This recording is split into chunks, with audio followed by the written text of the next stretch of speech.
Thank you very much. What an incredible group of people. Beautiful.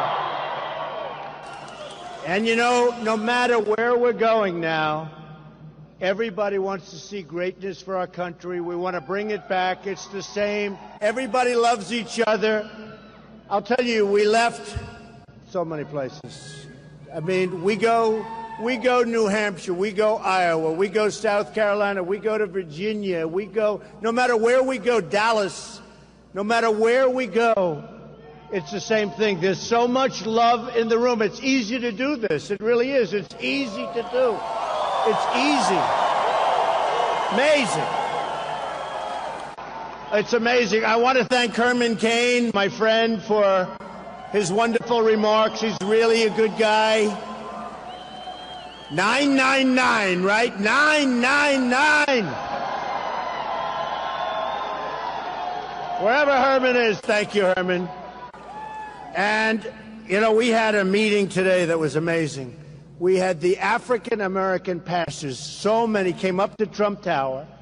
It was like one of the most inspiring meetings. It was an unbelievable. The love they have for the people that they represent and people generally was incredible. And I just want to tell you, they left Trump Tower. I then immediately got on the plane, and I felt very inspired. It was a really terrific day. So, and Bruce is here. Where is Bruce? Bruce Lavelle. Where is Bruce? Bruce, get over here, Bruce. You know Bruce? If you don't know. Bruce. Come here, Bruce.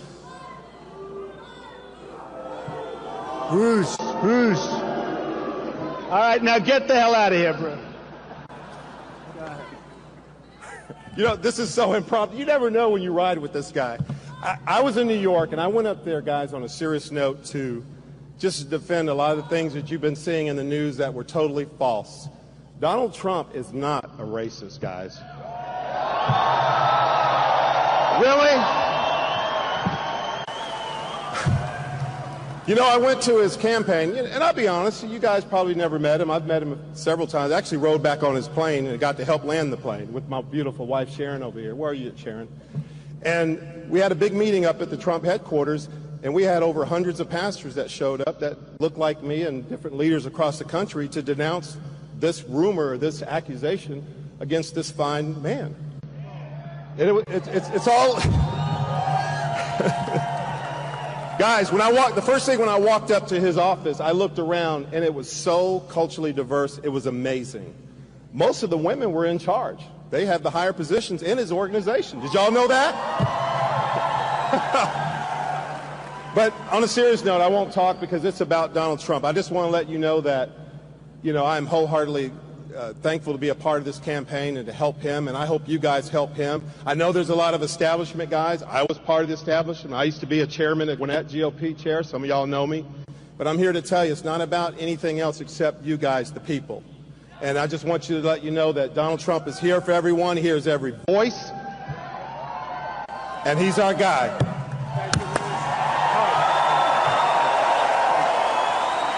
Thank you, Bruce. Pastor. Thank you. That was very nice. But we met with many, many pastors, and it was just great. So, as you can see, the people are still pouring out. Now, we could get all of these people coming in right now. If you'd like to wait for 45 minutes before we start, you want to do that? I had a feeling you were going to say that. I had a feeling. It's been going amazingly well. You do have the mainstream media. You know, I've been hearing about mainstream media all my life. Ooh.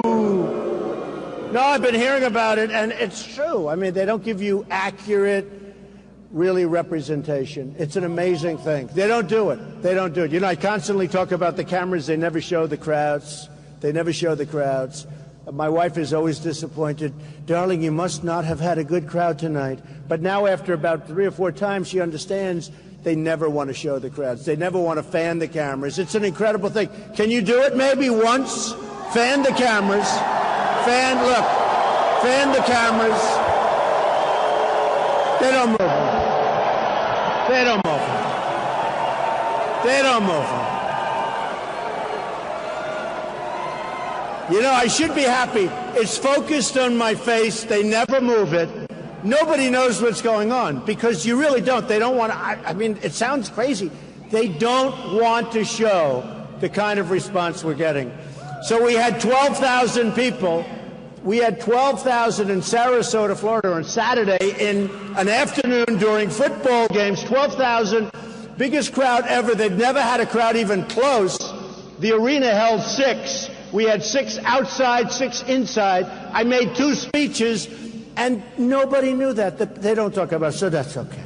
Here's the story. Here's what's important. Here's what's important. We're winning in every single category. Every category.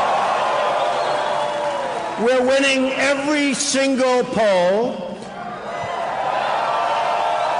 Fox just came out. We're beating Hillary Clinton even head-to-head by a lot. And I have to tell you, we're beating her by a lot. But she does, and this people are going to say, oh, that's not a nice thing to say. Who cares? We can't afford to be so nice, folks. We can't afford. We don't have the options. You know, for a while we had options. We could mess it up. We don't have the options. We've got to get it right. She doesn't have the strength or the stamina to be president. She just doesn't. She doesn't. I know her. You ever notice she'll go in one of these things and she'll do something, and it's, by the way, the crowds are like 200 people. We were in New Hampshire, actually a part of Massachusetts, where I have 48%. You know why? Because Tom Brady likes me. What can I tell you? I think so. If Tom Brady likes you, you're in pretty good shape in Massachusetts. But we have 48% in the poll in Massachusetts. And we're landing, and Hillary is nearby, and she's going past, and we had all of the police in Massachusetts give us a motorcade. You never saw anything like it. It was like 50 motorcycles. It was the most incredible. I actually said, why do I have to be president? No president ever had a motorcade like we just got. And Hillary, we had 4,500 people, and right next door, meaning 10 miles up the road, Hillary had about 200 people. It's the way it is. That's the way it is. And I'll tell you, this just came out. I don't know if the other networks can keep their thing going, but I might as well. CNBC and yeah, they were pretty lousy. That guy John Harwood was a real stiff, wasn't he? What a dope. What a dope he was. He was so nice to me for 3-4 weeks. Oh, yes, Mr. Trump. Oh, Mr. Trump, we look so forward. We look so forward to having you. And then he reads this question, such a nasty question. And I said, what a nasty question, right? So they're just a bunch of phony people. But when it comes to this, I'll say it's good because it's good news. So good news, they're not phony, all right? So this was CNBC. So it said staying home. And it says for the front runner, 75% Republicans polled. Basically, you see the charts. And that if Trump runs, far more people are going out to vote in the election. Far more. Then it says no matter, I have no glasses on, but these are minor details. I didn't want to put the glasses on. Does it make sense? Should I put them on? No. They're all saying no. Don't do it. Don't do it. Okay, I'm going to do it without. No matter what party affiliation you consider, Trump brings them out. This is CNBC. Republicans, Democrats, and independents are all most likely to show up if Trump is on the ballot. In our analysis, we assume constant variables, the Democrats nominating Hillary, which is going to happen, unfortunately or fortunately. I'd actually rather run against her. She has done such a lousy job. You know what her legacy is going to be? The greatest job that she has ever done will be getting out of the email scandal, assuming that happens. It's true. That will be her greatest achievement. You see all the classifieds today? They had thousands. How does a person have that many emails? They have 3,000 here, 5,000. How do you have that many emails anyway? But they have thousands of classified today. It's disgusting because, frankly, she shouldn't be allowed to run. She shouldn't be. But the Democrats are protecting her. She's being fully protected, as the expression goes. And by the way, we can't tell any more jokes. You know, every time I kid and tell jokes, these guys put on, like, you know, a little segment. Like the belt, right? The belt, you know what I'm talking?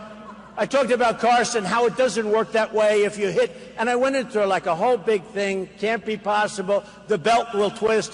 So I'm going through this thing like for 3 minutes. Then I pull over to the side and I start showing the belt. And I start showing it.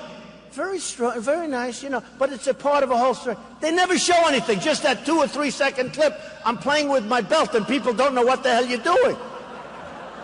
It's unbelievable. And then I talked about, the other day, I talked about a reporter who changed his story. He changed his story. And I go into this very highly exaggerated phase of changing the story. They don't say what it's all about. All they do is they show these little snippets. They do whatever they can to make you look bad. So what I'm going to do, I'm not going to tell any more jokes. I'm not going to kid. Oh, you want me to? You want me to? Okay. Okay, so I will. All right. Just as long. No, it's true. And then my opponents do commercials where they take a 2-second snippet. These are really dishonest people. Like this guy, Kasich. He did a commercial. Total stiff. Hey, I'm beating him in Ohio by a lot. And he's the governor of Ohio. No, it's terrible. They say something to the effect that, can the people... I was talking about Carson, and I said that he had a certain problem, right? We don't have to go into it. Okay, I will. No. I said he had a certain pathological problem. Now, he wrote it. I didn't write it. And he said he suffers from pathological disease, okay? That's a serious problem. Don't we have enough problems in this world? And I said, essentially, the people of Iowa can't be that stupid. And then I said, the people of the United States, something to the effect, can't be that. In other words, I'm talking about everybody. How can you vote for somebody with a problem like that? I'm not even talking about going after the mother with a hammer. I'm not talking about hitting his friend in the face with a lock. And I'm not talking about that total nonsense about boom, into his stomach, and the belt saved it. Okay? Okay? I'm not talking about those stories. I said I'm not going to mention them tonight, so just disregard. It's like you're before a jury and the judge says, please disregard. Oh, okay, we'll disregard. So what happens is Kasich does a commercial. But he only puts up the first part. He doesn't put up the second about all the people in the United States. They take little snippets. These are horrible people. Horrible people. Interestingly, in the same poll, not that I care about Kasich, I think he's got 1%, but it says Kasich does the worst. You know what's funny? When people come after me, they've gone down the tubes. You look at Kasich. Now, before that, Jindal, he was vicious. Bobby Jindal. Alfred E. Newman, I call him. No, it's true. Think of it. He was vicious. He was so vicious. He was going after me. I said, I don't even know this guy. And then you had Perry, the nicest guy from Texas. He had a problem, you know, one of the worst debate performances in the history of debates. That was a debate performance you can never, ever live down. But all of a sudden he became vicious. He goes to Washington to make a major speech on me. I said, what did I do? Because they wanted to pick up. He goes down. Lindsey Graham. I mean, this poor guy. No, the poor guy. Think of it. He's a U.S. Senator, and in South Carolina, I was at 32 or 38, and he was at 2 or 3, and he's the sitting senator. How about Florida? How about Florida? In Florida, I'm at 32 and 28, very high numbers. And a governor, Bush, I mean, honestly, it's over. So many commercials. I can't watch them. He spent millions and millions of dollars. I've spent nothing. I haven't done a commercial. I actually felt badly. No, I actually felt badly. I did a radio commercial, a small one, because the press was killing me. Why aren't you doing more commercials? Why? I said, you got to do a commercial. I don't need it, but we got to do a commercial. So we did actually a pretty good radio commercial. We're going to be doing a lot of commercials, actually. I think. Actually, we're going to be doing most of the commercials that if somebody hits me, I'm going to hit them back so hard. Oh, you have no idea. We're going to hit them back 10 times harder than they ever, which is what we should be doing with ISIS and everybody else, okay? Incredible. Incredible. USA.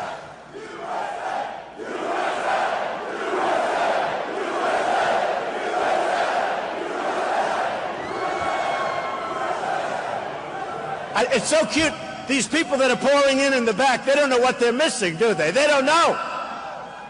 So many things. But Lindsey Graham, disaster. Perry, disaster. All like disasters. Think of this. And a friend of mine said, you know, so far, now let's see, Christie hasn't hit me yet. He will. He has to. He has no choice. He's at 2 or 3. He's got to. He's going to hit me at some point. Rubio's got to hit me. Hey, there's only one way you get to the top, and it's all through Trump. Let's face it. They have to. They have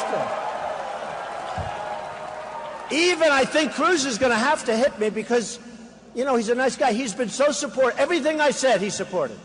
Every single thing I said. And he's been so supportive, but at some point he's going to have to hit me, right? It's going to be a sad day, but we will hit back. I promise. I promise. But you look at what's going on, and you look at the world, and you see what's happening, and we have to get this right. We can't put a stiff, we can't put a low-energy person, we can't put people, some of whom I've gotten to know, some of whom I respect, some of whom I really don't respect. Some of whom I don't respect. I look at some of the people that are on the dais. I never debated before. Now, in all fairness, every online poll, Drudge, who's terrific. He's a terrific guy, by the way, Drudge. But Drudge does a big poll. Hundreds of thousands of people vote after the debates. Time Magazine. I was just on the cover of Time Magazine. Believe me. Other than that, I have no power over Time Magazine. Time Magazine, Slate, they all do these polls. There's like 5 or 6. So we have the debates, every single debate, and believe me, hundreds of thousands. I am not telling people to make phone calls, all right? It's an online poll, which I think are actually better in many respects than when they interview 300 people and they say you're winning. I don't understand 300 people. I do understand 200,000 people, but I don't understand why they interview 297.3. 0.3 is a baby, okay? So I never understood that. But you know what? Whatever. I took that at the Wharton School of Finance. I took that whole thing, and it never made sense to me. But I guess it works because usually they're right, although in the last number of elections they've been wrong. I hope they're right, right? I want them to be right. They got to be right. But you look at these polls, and in the debates, I won all the debates. And I'm saying to myself today, CNN, I'm coming over. And I told you we had this great pastors' meeting. This great meeting. Look, the camera just went off from CNN. They know me. I love hitting them while their camera's on. No, I love it. I love it. So CNN gave me the worst story. It was like the meeting never even took place. And it was such a great, it was like a love fest. And I said, that's really unfair stuff. So maybe, how would you like to do this? Fox, for the first debate, ended up with 24 to 25 million people, one of the largest in the history of cable, maybe the largest show, I think, in the history of cable. CNN had 23 million people.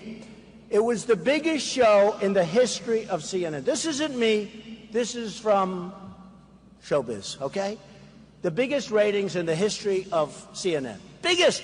They cover wars, they cover. How about the next debate is with CNN? Now, you have to tell me, because I know what they're going to say. They're going to say, oh, Trump is chicken, okay? How about I tell CNN, who doesn't treat me properly, they don't, they just don't, right? They don't. They really don't. And I have a lot of respect for some of the people over there, but they don't treat me. How about I tell CNN that I'm not going to do the next debate, okay? I'll tell you the problem. You know, we discussed. This is a nice thing. When you're really smart, like really, really, really smart like I am, it's true. It's true. It's always been true. No, it's always been true. But I can do these things extemporaneously, so I don't need teleprompters. Like Obama, he walks out, ladies and gentlemen of Georgia. Ladies and gentlemen, thank you very much. You know how easy that is? You read for a half hour, and I talk for an hour and a half, and I don't have any of that stuff. But the nice thing is, you can be very current, current events. You're not reading a speech, and you have to get speechwriters to change. I mean, I hear things on the airplane coming over. We can talk about them. But how about we do this with CNN? I won't do the debate unless they pay me $5 million, all of which money goes to the wounded warriors or go to vets. Seriously. Seriously. I would love to do it. I would love... Okay.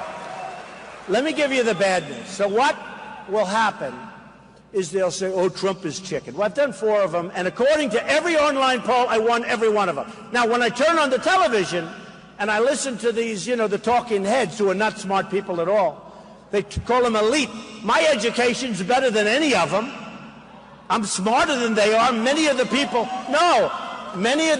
in the room are smarter than they are.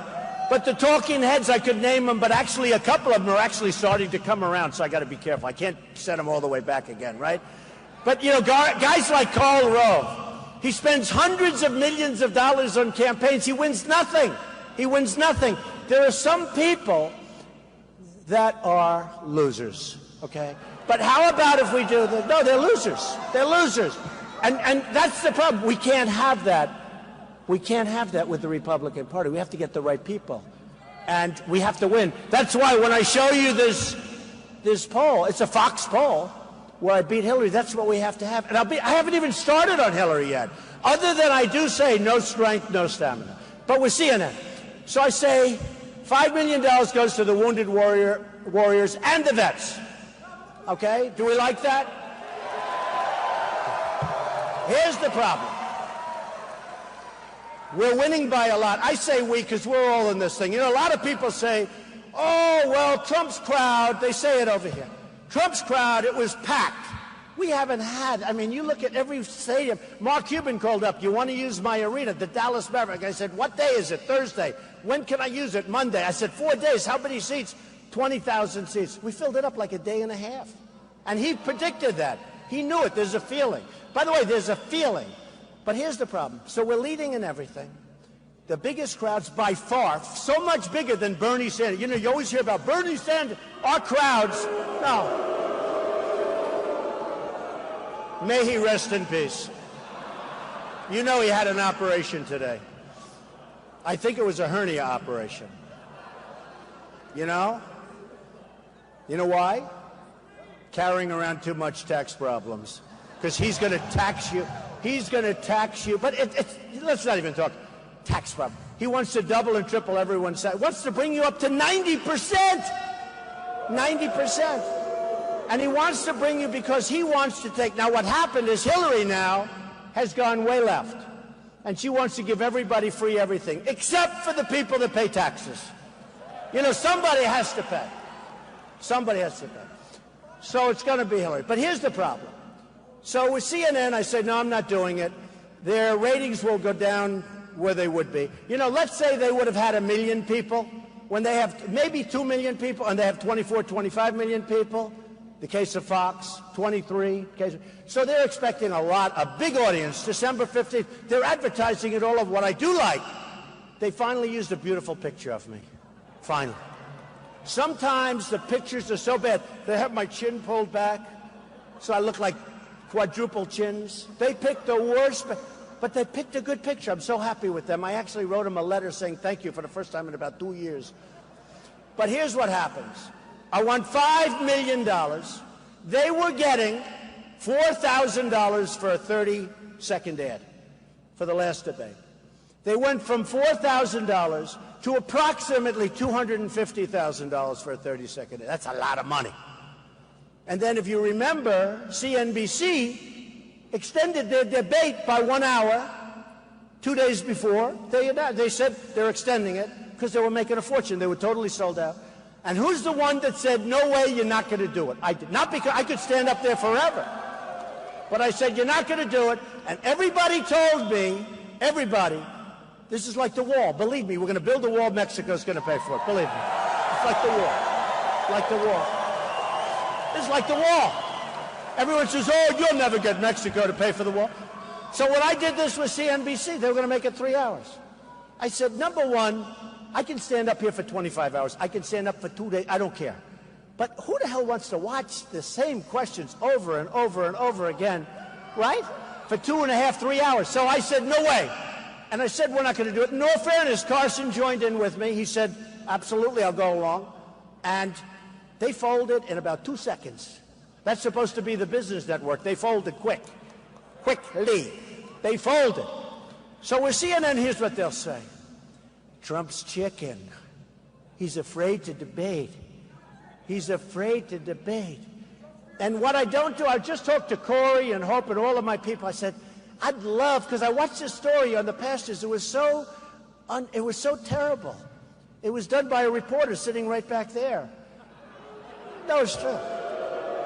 Who, by the way, she wasn't even there. She wasn't in Trump Tower. That's where we had a beautiful news conference with all these pastors, and it was like we didn't do anything.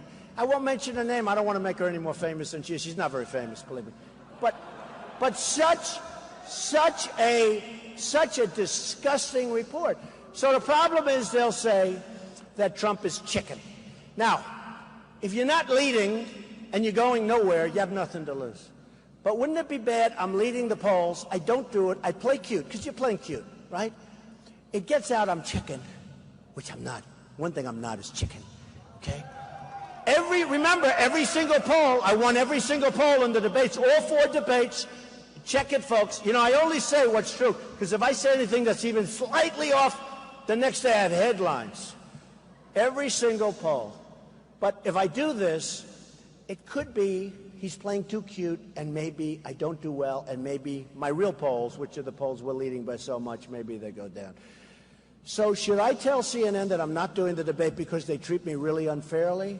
And say, but I will do it if you give $5 million to the vets? Or, well, now I know, with the people in this room, good. And if they covered my whole remarks, good, but they won't. They'll just cover a tiny bit. They won't mention what I just said. So they give you like 3 seconds of this. If I do it, I have a feeling I could face repercussions in the polls. Should I do it or not? I don't know if I want to take the chance. I don't know. You know, it's a little like, okay, we all heard of The Apprentice, right? The Apprentice, one of the greats. I love The Apprentice. So Mark Burnett came up, wanted to do The Apprentice. The show became a tremendous, tremendous hit. And by the way, the head of Comcast, who's a great guy, Steve Burke, came to my office just before I announced. He wanted to renew for a lot of money. I'll pay whatever. Wanted to renew. And I said, Steve, I think I'm going to run. I wasn't sure, because I wasn't sure until I got down that escalator with my beautiful wife waving. She was more confident than I was, I'll tell you. But she's waving. And I'm saying, am I going to do this? The bottom of Trump Tower, this massive area, was you couldn't even see any of the marble because there were so many cameras on it. And I took a deep breath, and I went, let's go. And I did it. And by the way, and in that speech, we announced illegal immigration. We announced a whole pile of things that turned out to be a very, very big deal. A very, very big deal, right? Very big deal. So, build a wall. So what happens with The Apprentice is we went on, and they didn't have an option, because everybody said, well, Trump isn't going to be, he's not a television star. They did a 1-season deal without an option. Very unusual. They didn't want to waste the ink. And critics said, why would anybody want to watch The Apprentice with Donald Trump? And then they said, the worst insult I've ever had. This one critic, a total moron, said, women will never watch. You know, unless women watch the show, it can't be successful, because women make up a big part of the audience. And unless you have big women, and you just can't. The people on television know that. And this one guy said, why would women ever want to watch Donald Trump on television? You believe this is when it first came out. So, very insulting. In fact, I said to my wife, am I that bad, darling? Am I that bad? And I said, I've done fine. But the show goes out, and it starts at number 10, it goes to number 8, it goes to number 5. Anyway, many evenings, the #1 show on television became this phenomenon. And so what happened is I played chicken because they didn't have an option. So what happened is NBC came to me, and I read all about Friends, where they made $2 million an episode, and there were, how many of them? 5 or something, right? Jennifer Aniston, all of them. And they had like a union, but they made a lot of money per episode. I would have not formed that union. If I were Jennifer, maybe I would have asked for more, but that's okay. She's a team player. So what happens? I said, I know nothing. My agent told me don't do The Apprentice in the first place. It's not going to work. So I fired him. I said, you know, the show just went to #1. No, I fired my agent. So I'm stuck without an agent. But I read all about these ridiculous salaries at these television stars, and I asked for a tremendous salary. I said, look, I have the hottest show on television. You remember that season 1 in particular, the final episode? I think it was second after the Super Bowl, had tremendous numbers of people watching it. And I said, all right, I'll do this myself. This is too simple. And so I asked for a crazy number. And they said no. They turned me down. And I said, man, I just blew it. And 2 days later, they called me back. We'll give it to you. Okay? And I said, why? They paid me a fortune. You saw the money I made on The Apprentice. I had to file it. How much was it? $213 million. You believe that? Nobody believes it. I don't believe it. I mean, to be honest, I had to file it. You know, I had to file my statements. Everybody said, well, maybe he's not as big as people think, and you know what's going to happen, and he won't file. Well, I filed, and I was much bigger. And by the way, I don't say that. Bigger, better, stronger, low debt, tremendous cash flow, numbers that I wouldn't have ever believed even 15 years ago. I built a great company. The reason I say that isn't for ego. It's because this is the mentality, this is the thinking that we need for our country to make us great again. So, just to finish, and then we're going to get back onto that, but just to finish, I said to the head of NBC, why did you fold? Because I love business, you know. I love to know, why did people fold like little people? Why did they fold? So I said, why did you fold? He said, you know, we weren't, and we started interviewing other people, but in the end, we didn't want to take a chance, okay? And it's the same thing with us. It's the same thing with us.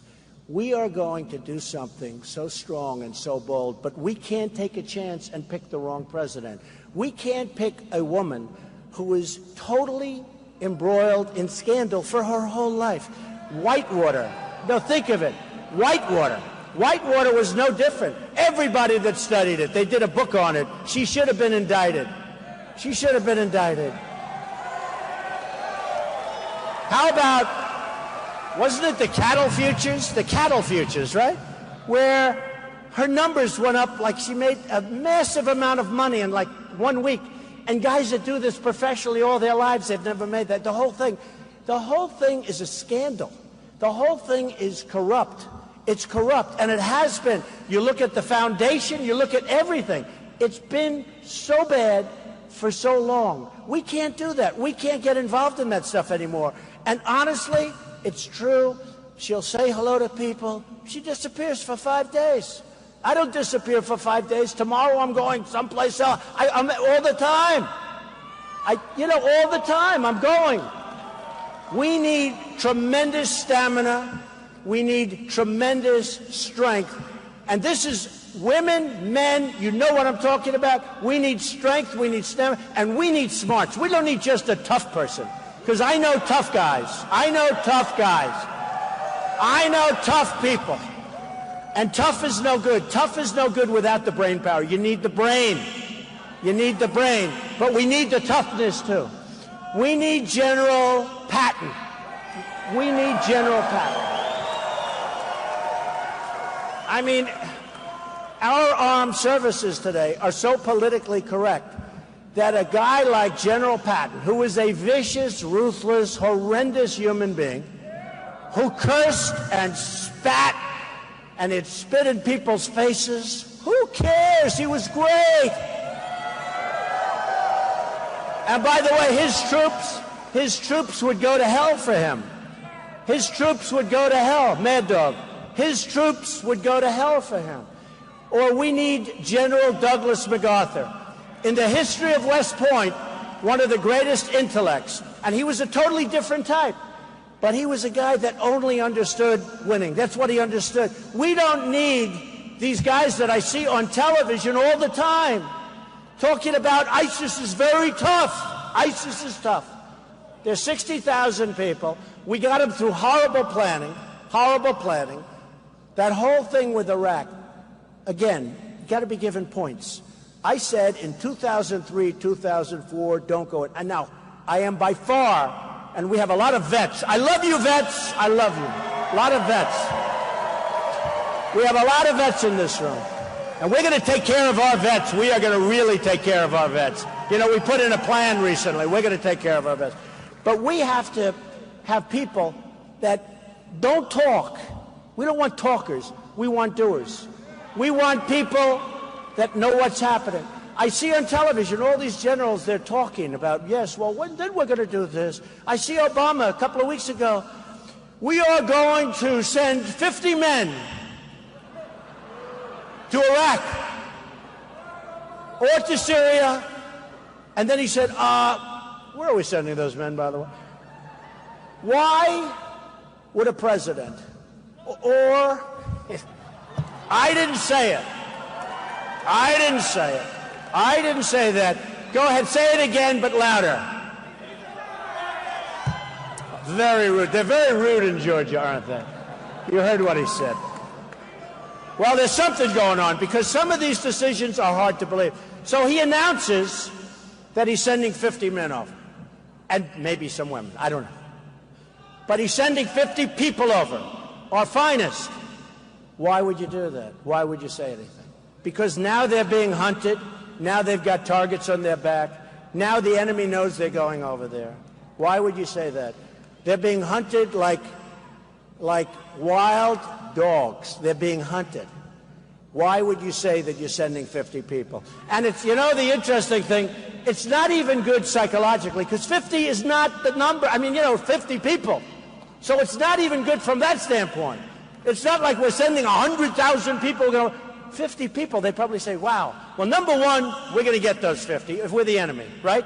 Number one, we're going to get those 50 and we're going to make them look real bad. And number two, 50 people. How stupid is this? Okay? If you're going to do it, either do it or don't do it. But you have to either do it or you don't do it. Their strategy is totally wrong.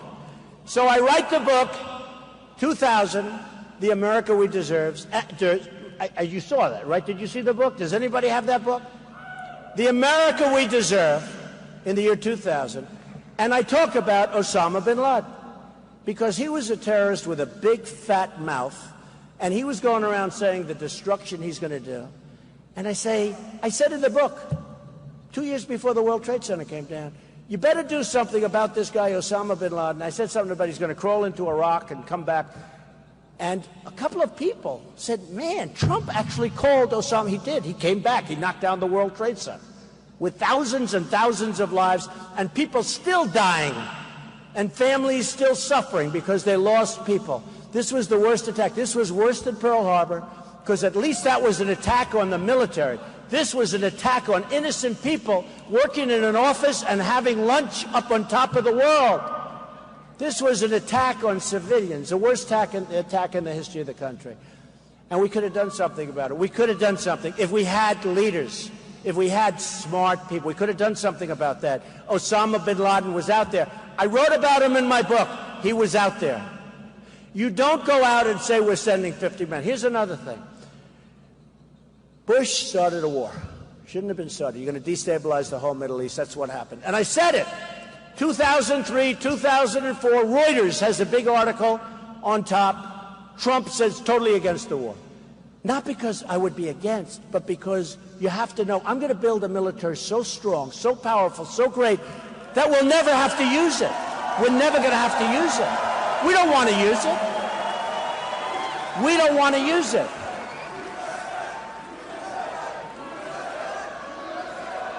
Look, in many ways, the military is, and building it up, is the cheapest thing we can do. Because it's like the tough guy. You never really want to go against the tough guy. You get the tough. We grow up, and we all know what we're talking about. But I'm the tough guy. Well, hopefully I'm the smart guy. We have to have cunning. We have to have guile. We have to have a lot of different qualities. But we can't keep going with these all-talk, no-action politicians who are paid off by their PACs. They're paid off by the PACs. They're controlled like little puppets by their PAC. We can't keep going like this. We owe $19 trillion. That's now going to be $21 trillion. It's a number that's absurd. It's a number that who would have even thought this is possible? China's ripping us on trade. Japan is killing us on trade. With China, we're losing $450 billion on an imbalance a year. With Japan, it's $70 billion a year. Mexico's 45. That's why people say, I told you before, I say they're going to build a wall. You know why?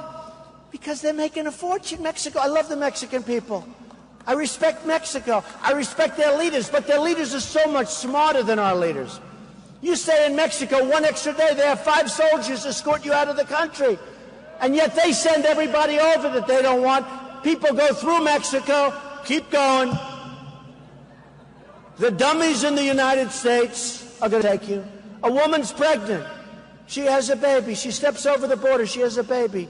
It's an American citizen. We take care of the baby for 85 years, okay? No more. And I attacked that. Anchor babies. I attacked it. And I attacked it strong. And it turned out I was right. I didn't even know that at the time.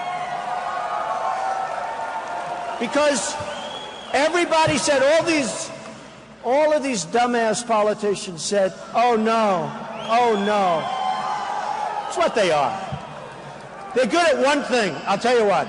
They're good at one thing. Getting reelected. I mean, I have to deal with them. A guy like Kasich, this guy's nothing. These are people that should not be on the stage. These are people, it's an embarrassment to have some of them on the stage. And some are very good.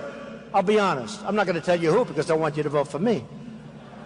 But there are some that are very good. But there are some that should not be on the stage. I mean, you have a guy like Pataki. He doesn't even register in certain areas where you have to register.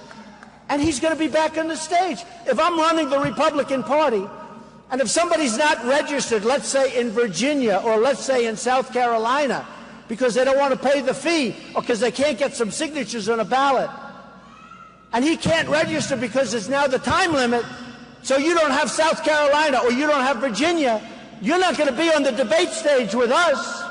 But they don't do anything about it. They don't do anything about it. So we have to get tougher. We have to get smarter. We have to really run this country with love and with heart, and we have to take care of people that are sick, and we have to take care of people that need help. We have to get better health care. Obamacare is a disaster. It's a disaster.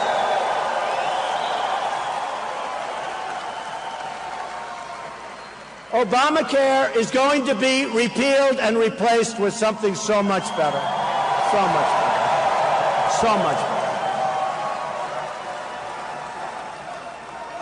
I don't know if you saw recently where premiums are going up 35, 45, 55%.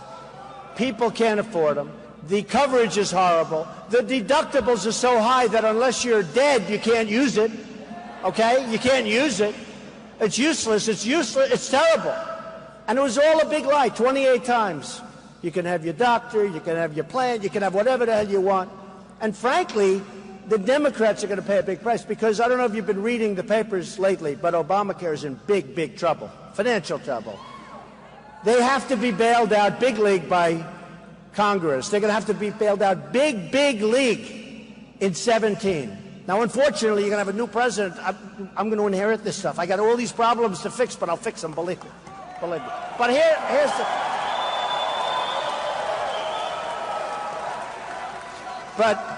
But here's the problem. The Democrats, at least we know where they're coming from, right?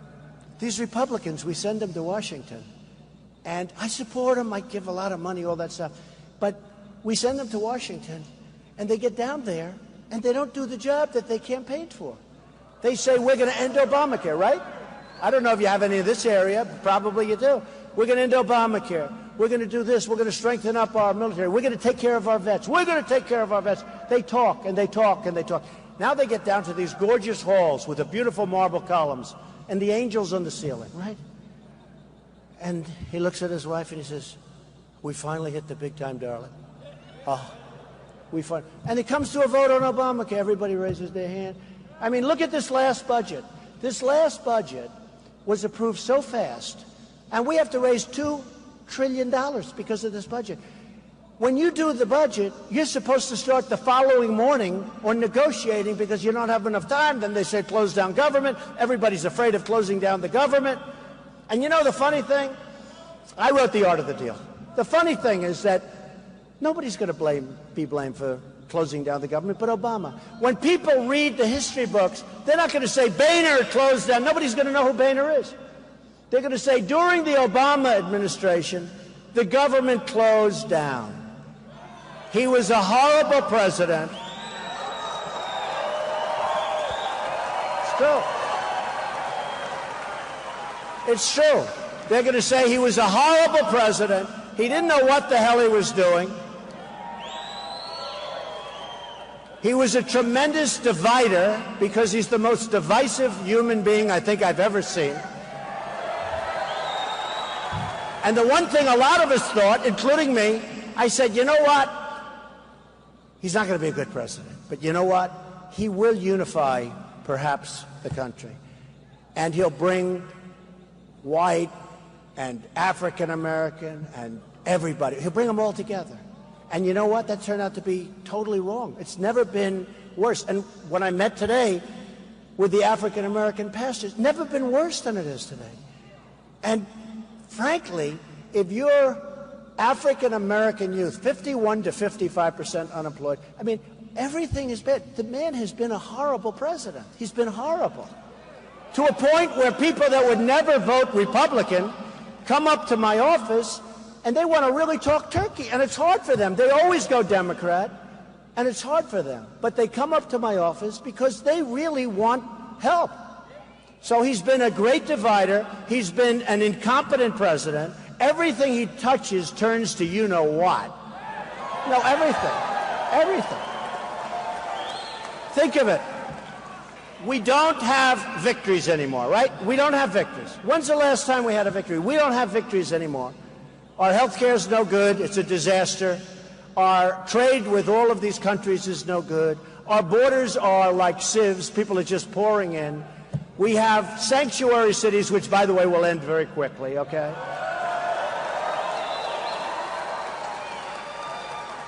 When I made the speech in Trump Tower that I'm going to run, and I gave up a lot, because what I gave up is far more than any campaign is going to cost. I'm talking now in dollars.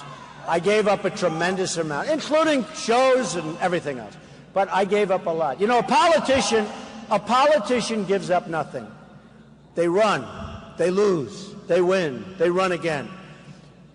Totally controlled by their donors, by special interests, and by lobbyists, totally. And there's a story, and I have to tell you, because this is like, and I've been saying it for a long time, I think we had either 9 or 11 super PACs formed for me. Trump super PAC. One of them was the Art of the Deal PAC, the Art of the Deal. So people give money. You know, and a lot of these people that form the super PAC have no money. Maybe I'll give you a good idea, right? You'll go form a super PAC, keep all the money for yourself. So I'm saying to myself, I wonder, when people send to the Art of the Deal super, they probably think I'm running it. Well, we're not supposed to run it. I'm not running it. And I see these two young guys are on television, and I see others. And they're all talking about these super, nothing to do with it. We sent legal letters to all of these super PACs to close your doors, close up. I would have had hundreds of millions of dollars if I wanted to have a super PAC and if I wanted to have other people fund my campaign. I don't want other people to fund my campaign. No, I don't want them. Because nobody knows the game better than me. We take the small contributions because I have to. I mean, I have people sending me $21, $17, $28, $100. And you have to, those are people that are in love with this country. And you have to take it's called small, like tiny contributions. But these are people that really want to invest in this country, in the greatness of the country. And frankly, to send the money back would cost more than some of the checks that come in. You wouldn't even know. And there's no letter I can write to a woman who sent in $17.50 with a 4-page letter. 4-page letter. So proud that she sent this money. There's no letter that I can write where she's not insulted. I have turned down tens of millions of dollars. And you know, most of those guys have gone to other campaigns because they want to, I mean, they're like horse players in a certain way. But they also want access and they want power. And I said, I don't want to take your money. I'm not going to take your money. So here's the story. It was just on the front page of the Los Angeles Times. A super PAC called American Legacy raised $6 million. Now, this is, I guess it's a Carson or Carson-oriented super PAC, right? Of the $6 million, only $140,000 was left for the campaign. No, but this is the same with Bush, maybe not as bad. It's the same with Rubio. It's the same with all of them. Or most of them, I guess. Maybe a couple of them do it properly. But the consultants and the fundraisers and all of these people, they take the money. They're professionals. They make money better than being a real estate broker, to be honest with you. I mean, I'll probably give a lot of people in the audience an idea, but it's better than being a real estate broker. So think of it, Jeb Bush. Yeah, Jeb, he's another beauty. Jeb Bush the other day said, Donald Trump, you know, he's trying to talk tough now because I said he's got no energy, right? I call him a low-energy person, so now he wants to be a tough guy. It doesn't work. You can't be tough if you're not tough, you know? We know that. He should be himself. If he's himself, he'd do better. Can't do any worse. But Jeb Bush the other day said, Donald Trump doesn't have the right tone to be president, the tone. And I said to he goes, who cares? That's very good. Who cares is right. So here's the story. So they're chopping off our people's heads in the Middle East, right? They're drowning people in cages. We're like living in medieval times. We can't waterboard. They asked me the other day, do you see that? They chop off heads. And one of the announcers asked me the other day, one of the talking heads actually, said, Mr. Trump, what do you think of waterboarding? Now, what do you think of, right? I said, what do I think of waterboarding? Well, do you want to go a step further than waterboarding? Because I'm okay with that too. I said, you know, they're chopping off everybody's heads. Every day you see it. James Foley, great parents. I made a contribution to the people and to the parents, and because they did the Foley Foundation, and I got to know them and him, and through them. And he was like this great person. He was the first. And I said, you know, I think ISIS made a terrible mistake. When they did that, they created this tremendous hatred. Well, now they're doing it all over the place. And we haven't done anything about it. And we have a president that doesn't even want to mention Islamic problems. Doesn't want to mention it, okay? Right? No, he doesn't want to mention it. He doesn't want to say, you know, when you think about it, he doesn't want to use the terms. He doesn't want to say what it is. And you can't cure a problem if you're not going to say what the problem is. You just can't cure it.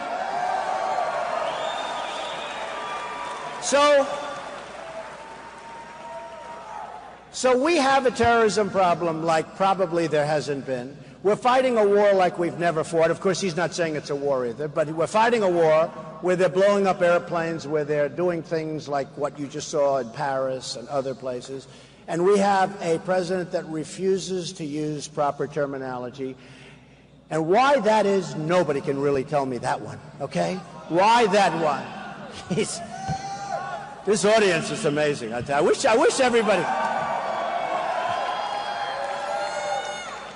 I wish everybody could hear. You know, when you think of radical, right? Radical, Muslim, anything you want to say. But it's a problem. And it's a problem that has to be addressed, whether it's Muslim extremists or not. You have to say what it is. And that's what it is. That's what it is. Even at a soccer game recently, you saw that the other day where they had a soccer game, they had 1 minute of silence for the people that were just absolutely bludgeoned, absolutely what they did in Paris. And people are yelling things from the audience, things that weren't supposed to happen. And the players were unbelievably embarrassed, and it was a great embarrassment. And you don't get a lot of reporting on it, but most of you have heard about it. That was last week. So we need strength, we need power, we need smarts. We're going to redo this country. We're going to make it better than it's ever been before. I really believe that. I really believe it. I really believe it. I really believe it.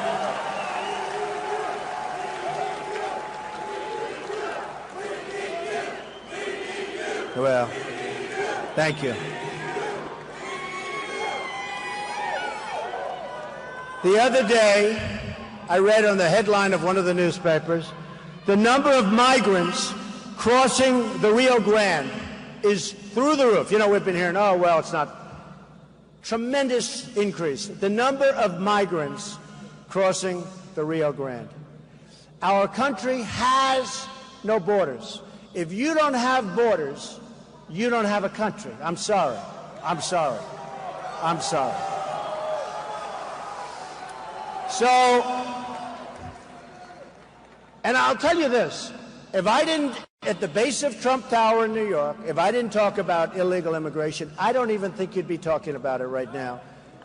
You had Kate in San Francisco. You had Jamil, this young, incredible guy that was going to go to, he was a football player, a good student. His father, I've gotten to know him, an unbelievable man. And his son was shot and killed walking home with a sandwich for his father from the deli.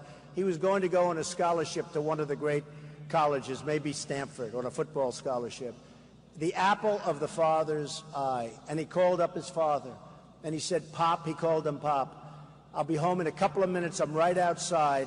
I've got your sandwich. And then a minute later, Jamil Shaw, Sr., heard 3 or 4 gunshots ring out, and he knew it was his son.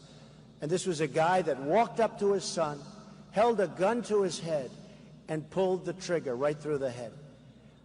And when the boy went down, he went like this, and he shot him again and blew his hands off. An illegal immigrant that came over. Kate, the same thing.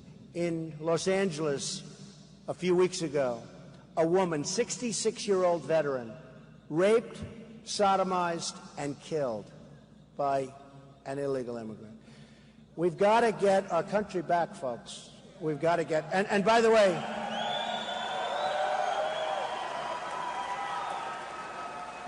these are 3 instances. These are 3. There are thousands and thousands and thousands. It's horrible. It's horrible. And the Border Patrol, I was over there not long ago in Laredo, Texas. And the Border Patrol, these are great people. And they're told, stand down, stand down. These guys are fantastic people. They'd love to do their job. They can't do their job. They're not allowed to do their job. And people are pouring into the country. And now we have Syrians that look awfully strong. No, can't do it. Hey, look, we all have a heart. And you know what I'm all for? I'm all for building safe zones in Syria, which is much less expensive. And believe it or not, they'd rather be there. You know, I have thousands of employees. And I have employees from parts of the world, all legally here, by the way. Oh, have I been tested? I have these guys going to reporters to every place. Have I been tested? But I have, and I don't know, maybe somebody sneaks in. Believe me, they'll find it if they do. But I have from all over. But you know, it's funny. They come from countries that you wouldn't think much of. You would never think that you'd want to go. Their big ambition is to make money here and go back to their country. They want to go back to their country. And I understand that. I understand that. They want to go home. They want to be back with their mothers and their fathers and their soil and their plants, even if the plant is not the kind of plant that you like. They want to go home to their country. And I understand that. And the fact is, if you build safe zones, and boy, do you have plenty of land over there, but if you build safe zones, and you got to get the Gulf states, as an example, Saudi Arabia makes $1 billion a day. Now, that was a couple of months ago when oil was high, so let's say they make a half. They make $1 billion a day. So much money, they don't know what to do with it. I know them. They're wonderful people. They treat me nicely. They buy my apartments. I love them, okay? But you know what? The money is enormous. We don't have money. We're a debtor nation. We got to get them to put up money. We defend them. We defend Germany. We defend Japan. We defend South Korea. And they're right next to the maniac. This guy's a maniac. We have 28,000 soldiers. We defend, they give us like nothing. If you want to buy a television, LG, Samsung, Sharp, they all come. I bought thousands and thousands of televisions in the last year for different projects, right? Can you believe I'm running part-time? I'm like running part-time. I'm doing well for a part-timer, right? Oh, by the way, talking about, so wouldn't it be nice? I've spent less money on my campaign than anybody else, and I'm in first place in every poll. Wouldn't that be nice? No. But wouldn't it be nice if the country could do the same thing? Wouldn't it be nice? As an example, at first I said, I have to spend more money. It doesn't look that good. I haven't spent that much. And then somebody said to me, what really is great?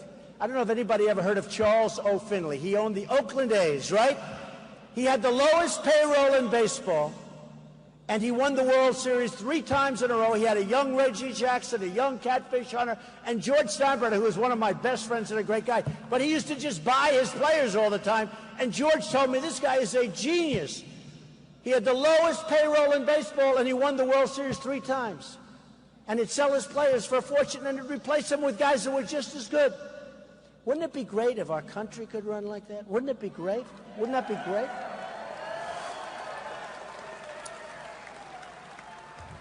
Do you remember because a lot of the people in this room know what I'm saying, and they've been following us. Do you remember when I've been saying oil, attack the oil, right?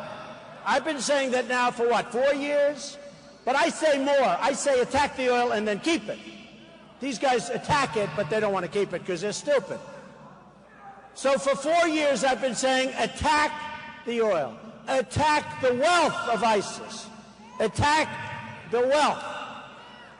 And they all said, oh, that would be ridiculous. Obama actually had one of his generals say, well, that wouldn't be a good military. I said, wait a minute.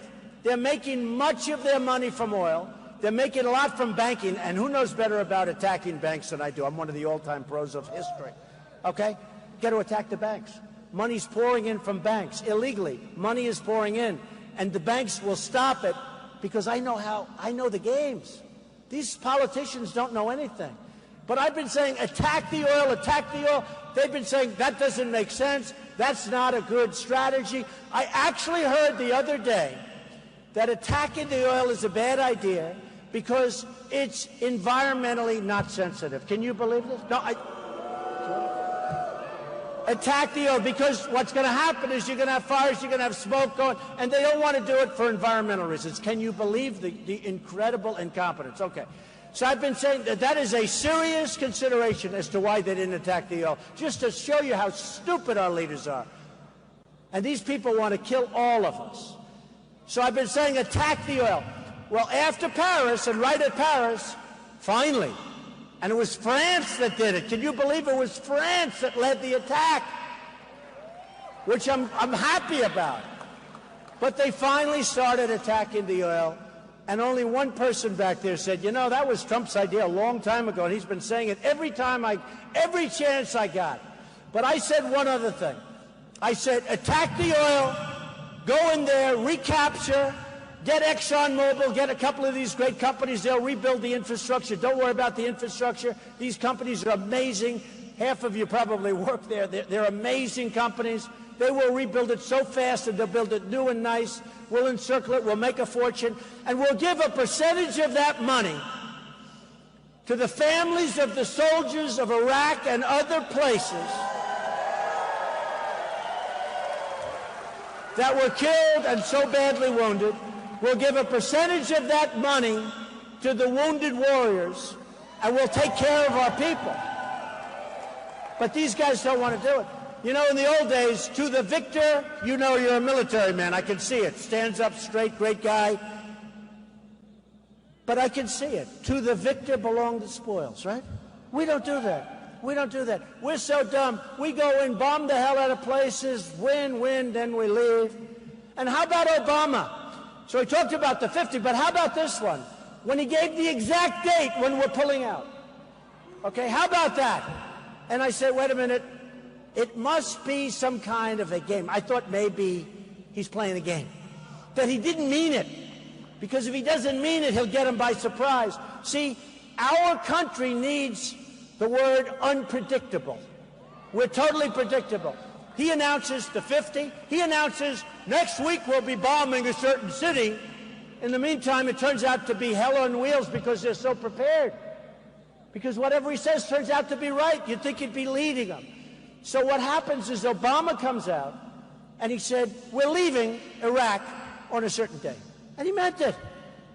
So what happens? And believe me, they don't want to be killed. You know, you read all about they're going up. They don't want to be killed. They don't want to be killed if they can avoid it. So they pull back. They say, wait a minute, this guy, how stupid is he? He's told us when he's leaving. What do we have to fight for? They're leaving soon.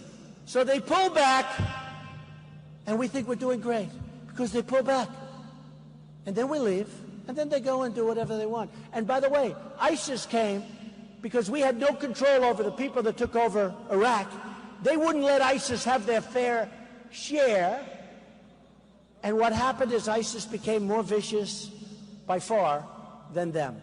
And more vicious than Saddam Hussein, by the way, who didn't have weapons of mass destruction.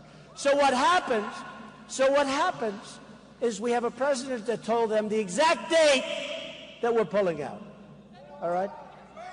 Now you tell me, how stupid is that? And now they have a war going on where they don't know what they're doing. They're fighting Syria, but Syria's fighting ISIS, and they're fighting together. So we're fighting ISIS, and we're also fighting Syria. So Syria's now saying, wow, I can't believe it. The United States, who's fighting us, is killing our worst enemy, ISIS. We love the United States. And Assad is now on the side of Russia, and because we gave Iran $150 billion, we don't get our prisoners, I don't have to go into it, maybe the worst deal ever made, ever, that I've ever seen of any kind. So now we're fighting Iran, we're potentially fighting Russia, we're fighting ISIS, ISIS is fighting Syria, Syria is fighting... We don't know what the hell we're doing. We have stupid people. You can't fight them both. You got to pick your guy. You got to pick your guy. And I'll tell you who I pick. Assad is a bad guy. We're backing the rebels, just like we did in other places, okay? We're backing the rebels to go in. Now, who are the rebels? Nobody knows who they are. Some people think the rebels are ISIS, and some people think the rebels are far worse than Assad. So we're backing the rebels. Look what happened in Libya. Look what happened in Iraq. We don't back people. And we give them our equipment. And one shot's fired up in the air and all our equipment is in the hands of the enemy. This stuff isn't going to happen if Trump gets there. Every single poll, not going to happen. Not going to happen. Every single poll is saying number one by far on leadership. I'm not saying leader. I'm just telling you, I'll be a great leader. But every single poll, you know why I'm going to be a great leader? Because I'm going to win. You know, Vince Lombardi would win. That's why he was a leader. If Vince Lombardi for the Packers lost all the time, he wouldn't have been a leader. Okay? If Coach Belichick, who's a great guy, last night they had a little upset, but that's okay.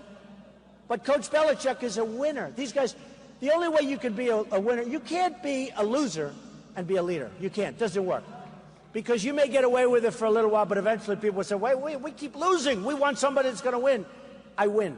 I win. I know how to win. I know how to win.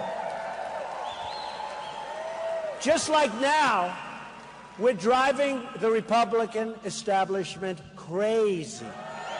Crazy. Crazy. They don't know what to do. And the reason they're going crazy is because they want to have their puppets, and I'm not a puppet. And when Ford, you know, which moved to Mexico, when they call me, I'm going to do what's right for you. I'm not going to do what's right for me because I don't care. And I'm not going to do what's right because they were fundraisers and they gave me a lot of money. And when Nabisco, which just moved its big plant to Mexico, wants something, oh, they're going to suffer. Oh, they're going to suffer. Okay? And when the fundraisers and the lobbyists and the special interests see me about Nabisco, I'm going to do what's right for you. So, really, in a nutshell, it's been great being with you tonight. It's like this all over. It's like the enthusiasm, the love, the incredible everything. It's like this all over. We have an amazing country of people that really want to see us be great again. the expression, "Make America Great Again." I mean, they really want to see it.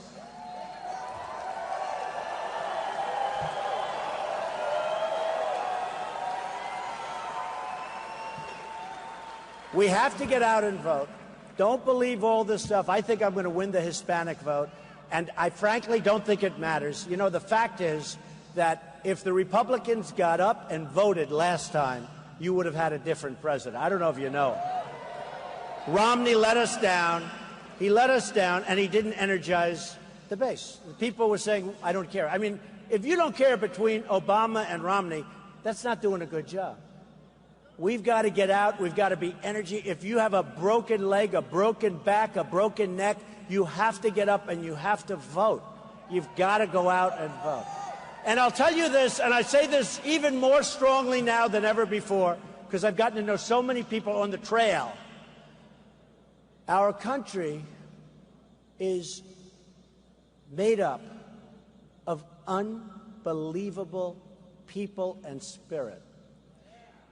Our country, with proper leadership, and I'll give you really proper, we're going to have fun. We're going to have victories. We're going to win. We're going to win so much. We're going to do things. We're going to take care of our people that need it, which Republicans aren't going to ever get credit for, and we're going to do that. We have to do that. Otherwise, I wouldn't even run for office. We're going to have a big, beautiful heart. But we're going to make this country not only great again, we're going to make our country greater than it's ever been before, and we can do it. We can do it. Thank you. Thank you. I love you. Thank you very much. Thank you. I love you. Thank you very much. Thank you.